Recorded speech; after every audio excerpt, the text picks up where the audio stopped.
Would you like to see the alignments and the aspects we're talking about this week? Well, check out the weekly overview on the funastrology.com YouTube channel. A picture really is worth 1,000 words. Well, happy Labor Day to everybody in the United States, and for the rest of the world, it's back to work, right? Hi, Thomas Miller on the Fun Astrology Podcast for Monday, September 2nd. Here we are, and it is a new moon Monday as well. So hopefully, whatever you are doing, if you're on vacation, taking this weekend off, you're in a position to do that inner work and be focusing on what you would like to create for this next lunar cycle. Got all day to think about it, too, because that new moon is at 9:55 this evening, p.m. Eastern, in the United States, and it happens at 11 degrees Virgo. What would you like to bring more structure and organization to in your life, perhaps, over this time? What would you like to do to improve your health over the next 30 days? How could you be of service to others, mentoring others? And maybe another possibility, since it is ruled by Mercury, which is now direct and picking up steam every day, what would you like to do communication-wise to improve your skills? What about that book that's still in you?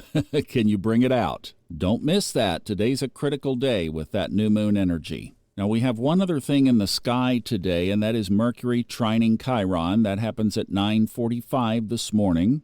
Great little window of opportunity to just sit with your journal and a cup of tea or a coffee or whatever you choose, and think about that inner wound that is represented by Chiron, and let Mercury shine a light on it today, especially with your self-talk. How am I viewing that wound now?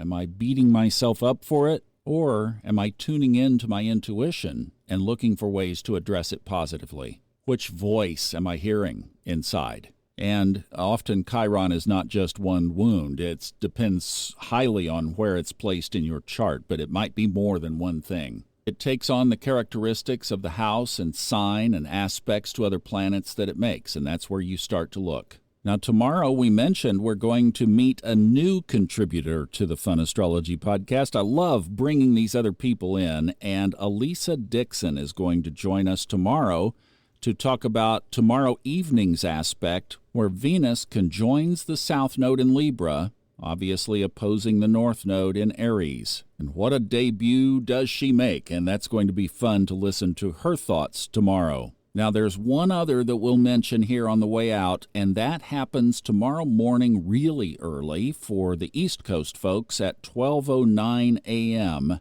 For most of the rest of us, it will be a late tonight thing.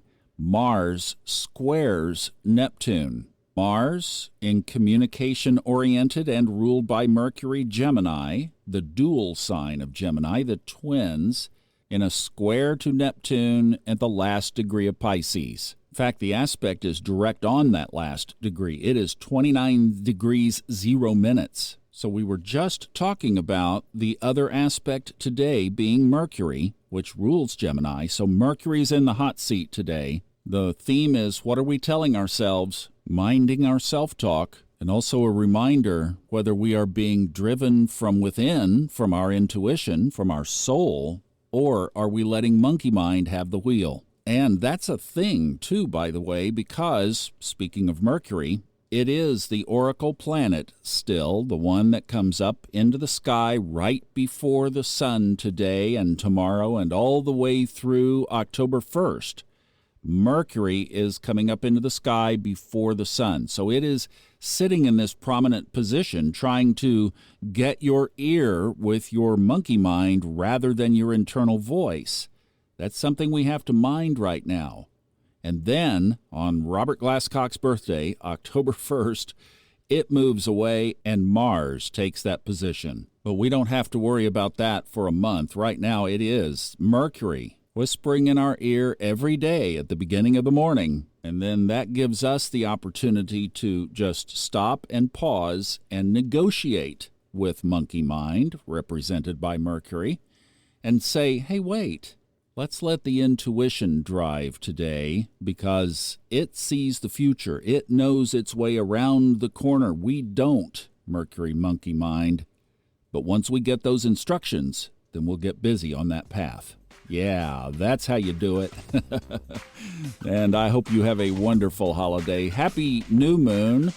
Lots of good creating to be done today. Have a good one. Back with Elisa tomorrow, talking about Venus and the nodes. Have a wonderful day.